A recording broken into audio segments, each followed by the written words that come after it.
देखिए, हम अब बात करेंगे electric field due to a line charge. इसके पहले आपने पढ़ा था electric field due to a point charge. क्या फॉर्मूला था कि कोई भी पॉइंट चार्ज था, मतलब पूरा का पूरा चार्ज एक पॉइंट पे रखा हुआ था और वो अपना भौकाल टाइट कर रहा था।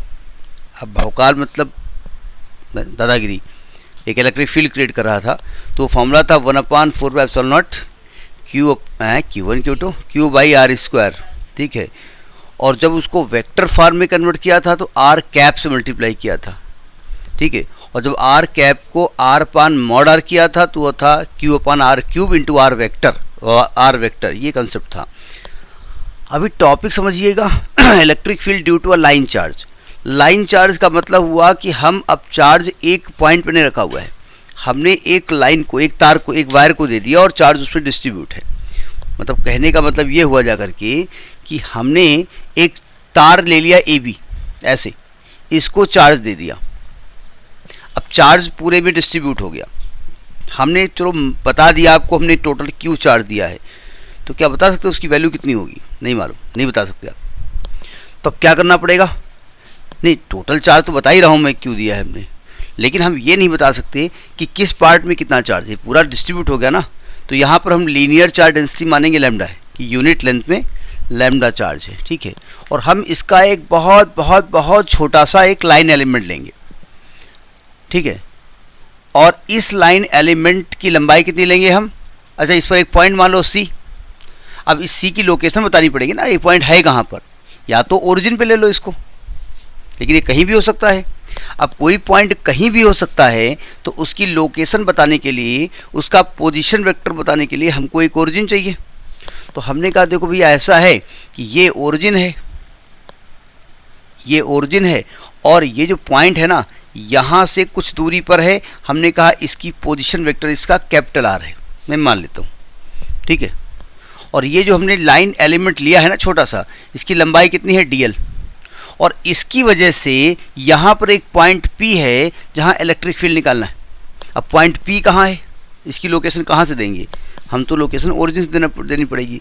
तो हमने कहा इस पॉइंट का जो पोजीशन वेक्टर है वो, ये नहीं कहना टेढ़ी लाइन जा रही है, क्या वो टेढ़ी हो गई है, इसका हमने स्मॉल r मान लिया। तो हमको CP निकालना पड़ेगा, ये दूरी चाहिए ना। तो CP कैसे निकलेगा?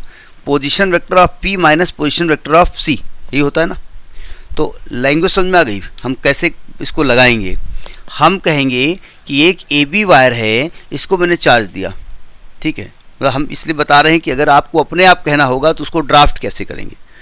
और इसकी जो लीनियर चार्ज डेंसिटी है, मतलब चार्ज पर यूनिट लेंथ, वो कितनी है? लैम्डा है। हमने इसका बहुत स्मॉल एक पार्ट दिया DL, तो इस DL पार्ट का चार्ज कितना होगा? Lambda DL। और इस पार्ट, अब चूंकि बहुत छोटा सा पार्ट है तो इस पार्ट पे पॉइंट C माना, यानी इस पार्ट को ही हमने C मान लिया एक तरीके से। अब DL हम ऐसे ले लें, इसकी लंबाई DL है तो दिखेगा नहीं, इसके लिए जूम करना पड़ेगा आपको। तो मैंने ऐसे इसको ऐसे करके ऐसे जूम कर दिया, और जूम करके इतना बड़ा दिखाई पड़ रहा है, ये किया है हमने।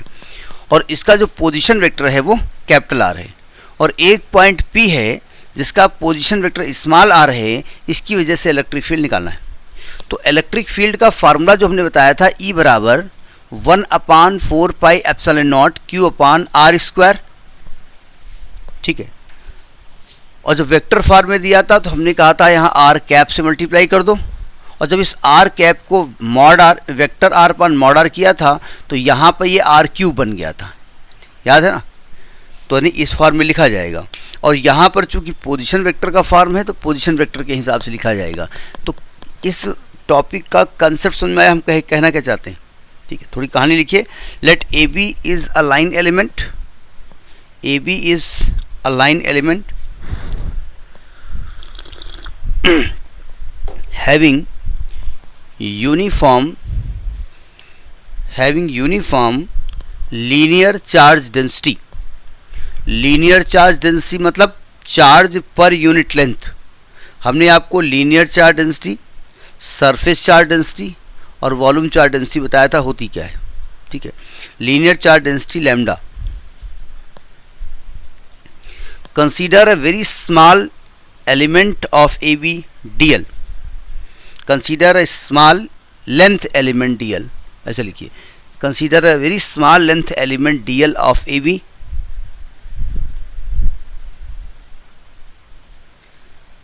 containing the point C whose position vector is capital R।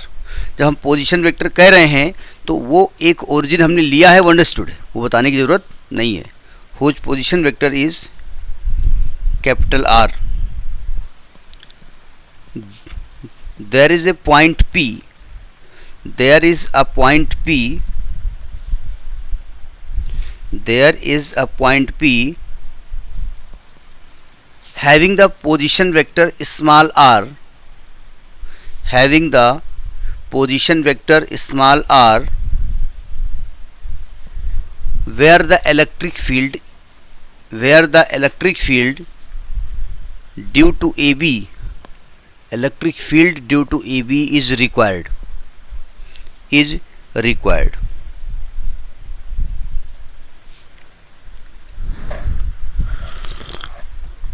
तो पहले तो हम निकालें कि भाई ये जो dl लेंथ लिया है ना, इसका चार्ज कितना है।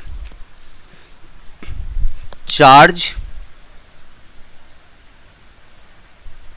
On length element dl, length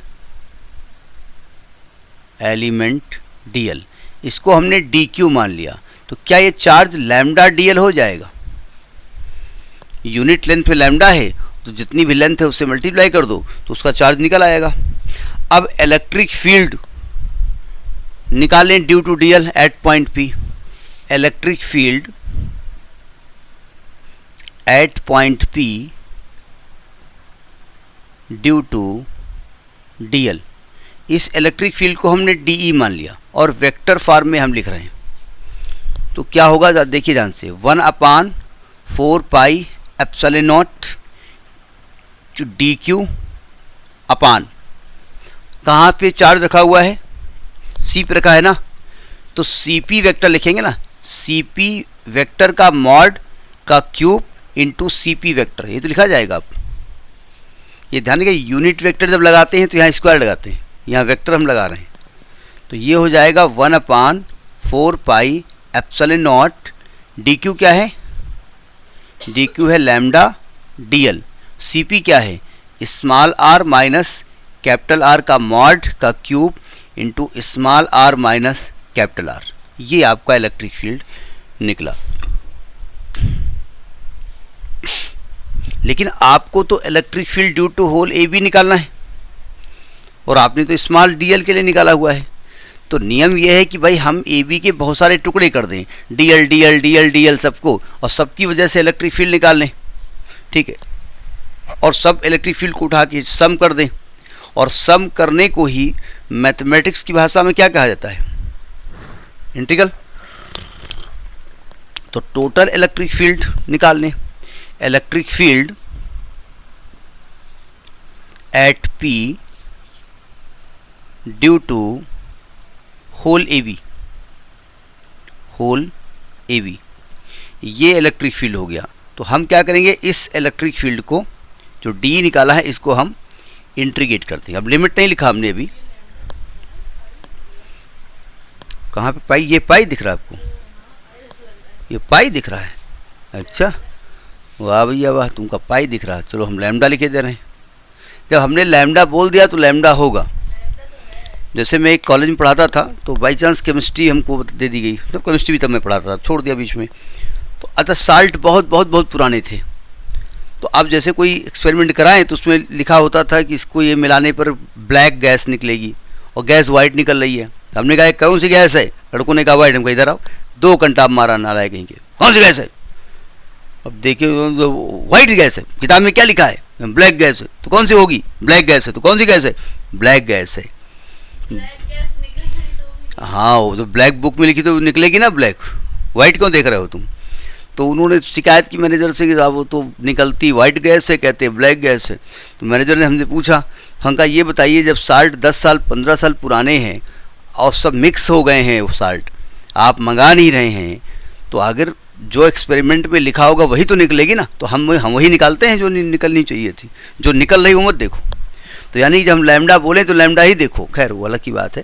हमने भी लिमिट नहीं लिखी है, क्योंकि डी की लिमिट हम लिखें क्या, ज़रा वैल्यू रखते हैं डी, डी की वैल्यू क्या है, देखो 1/4 जो है ना, पूरी बुक में उन्होंने के यूज़ किया है, नहीं यहाँ यूज़ किया है, आप यही यूज़ करो 1/4 lambda DL upon R minus capital R mod का whole cube R minus capital R। ये जो लिखा रहता ना, ये लिखा हुआ देख के स्टूडेंट के पसीने निकल आते हैं, अरे दैया व्हाट इज दिस, वो ऐसा लिखा हुआ डिज़ाइन ऐसी फॉर्म कर दी गई। ठीक, अब देखो हम किसके रेस्पेक्ट में इंटीग्रेट कर रहे हैं, DL के रेस्पेक्ट में कर रहे हैं ना, और DL ये है और ये पूरी लेंथ A से B तक है, तो हम इसको चाहें तो इसकी लिमिट लिख सकते हैं A to B लिमिट नहीं है, एक्चुअली में वो लिया गया कि यहाँ से यहाँ तक आप पूरी लेंथ ले रहे हैं। जब आप DL को इंटीग्रेट करेंगे तो टोटल AB हो जाएगा, ये टोटल लेंथ क्या हो जाएगी AB, जो भी लेंथ उसमें लिखी हो, तो ये इलेक्ट्रिक फील्ड हो गया जा करके। ठीक है, अब इसका एक स्पेशल केस लिखना पड़ेगा, नोट करिए एक स्पेशल केस कि जो DL लेंथ लिया है ना, ये अगर DL जो है, ये DL पार्ट ये ओरिजिन पे हो तो भाई पूरा का पूरा वायर थोड़े ओरिजिन पे हो जाएगा, वायर 10 मीटर लंबा है, ओरिजिन इतना बड़ा है, तो कैसे काम चलेगा। ठीक है, तो हम मान लेते हैं, लिखिए एक स्पेशल केस,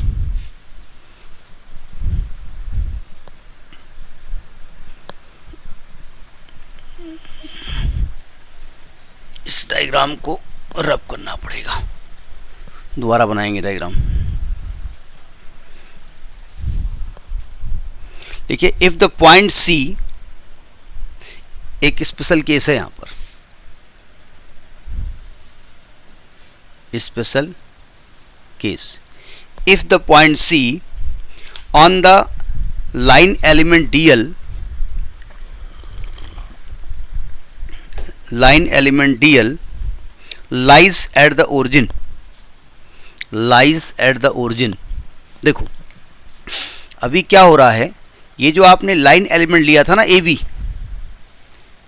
ये AB एक पूरा वायर था और आपने लाइन एलिमेंट लिया था, ये हमने कहा ये ओरिजिन पर है, यानी अभी आपकी एक्सिस कुछ ऐसे बन रही है और ये DL है, ये DL है और ये पॉइंट C यहाँ पर है और पॉइंट P तो यहीं पर था, जिसकी यहाँ से पोजीशन वेक्टर क्या था, स्मॉल r था। ठीक है, अभी क्या हो गया है, कैपिटल R क्या हो गया है,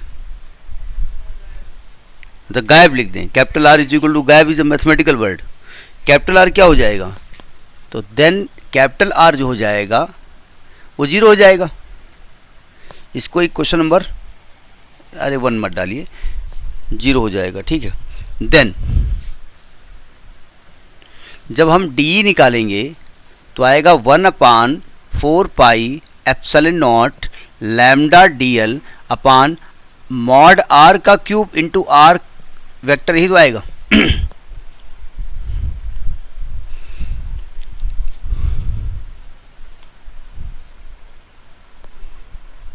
हम इसको ऐसे भी ले सकते हैं, 1/4 lambda DL upon mod R का स्क्वायर अलग कर दें और R वेक्टर के नीचे मॉड R अलग कर दें, तो कोई दिक्कत कोई गुनाह। और ये क्या लिखा हुआ है, vector R upon mod of R, what is this, it is R cube, ये तो लिखा ही हुआ है ऊपर, हमने मॉड R को अलग कर दिया R के नीचे, ये क्या बन गया, ये R कैप बन गया ना, यानी ये आ गया आपका 1/4 lambda DL upon mod R का whole square into R cap. ये इलेक्ट्रिक फील्ड हो गया, किसकी वजह से हो गया, due to small length element DL की वजह से हो गया। तो जब आप whole electric field at P due to whole AB E बराबर, तो इसको इंटीग्रेट कर दो, integrate A to B 1/4 lambda DL upon mod R का whole square into R cap. तो ये आप फार्मूला डिराइव होकर के आया। तो इस प्रकार से हम इसको प्रूफ करते हैं। ठीक है, सिंपल सी बात है, जब न्यूमेरिकल आएगा तो उसमें फिर ये AB की लेंथ दी हुई होगी तो आप DL को इंटीग्रेट करके वैल्यू निकाल सकते हैं। ठीक है, तो this is the topic electric field due to a line charge. ठीक।